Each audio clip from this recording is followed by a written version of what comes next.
March 14th, Daily Devotional, Lift Him Up by Ellen G. White. He is always near. But that ye may know that the Son of Man hath power on earth to forgive sins. Then saith he to the sick of the palsy, Arise, take up thy bed, and go unto thine house. Matthew chapter 9, verse 6.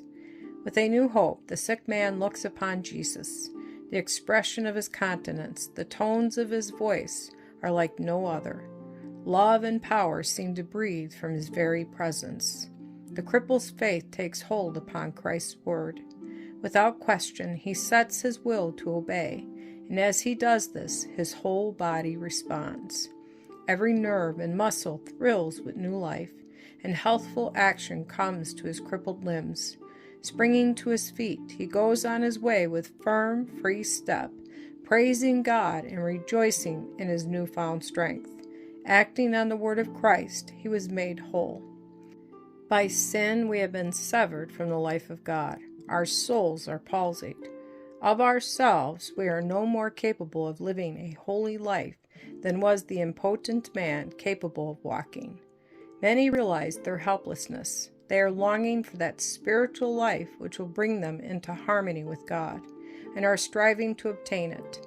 But in vain, in despair, they cry, O wretched man that I am, who shall deliver me from this body of death? Romans chapter 7, verse 24. Let these desponding, struggling ones look up. The Savior is bending over the purchase of his blood, saying with inexpressible tenderness and pity, Wilt thou be made whole? He bids you arise in health and peace. Do not wait to feel that you are made whole. Believe the Savior's word. Put your will on the side of Christ, will to serve him, and in acting upon his word you will receive strength. Whatever may be the evil practice, the master passion, which through long indulgence binds both soul and body, Christ is able and longs to deliver. He will impart life to the soul that is dead in trespasses. Ephesians chapter 2, verse 1. When temptations assail you, when care and perplexity surround you, when depressed and discouraged, you're ready to yield to despair, look to Jesus, and the darkness that encompasses you will be dispelled by the bright shining of his presence.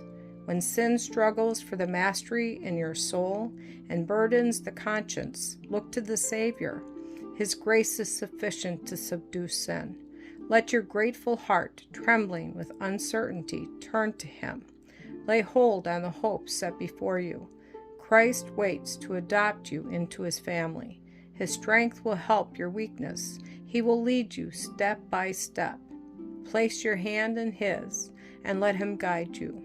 Never feel that Christ is far away. He is always near.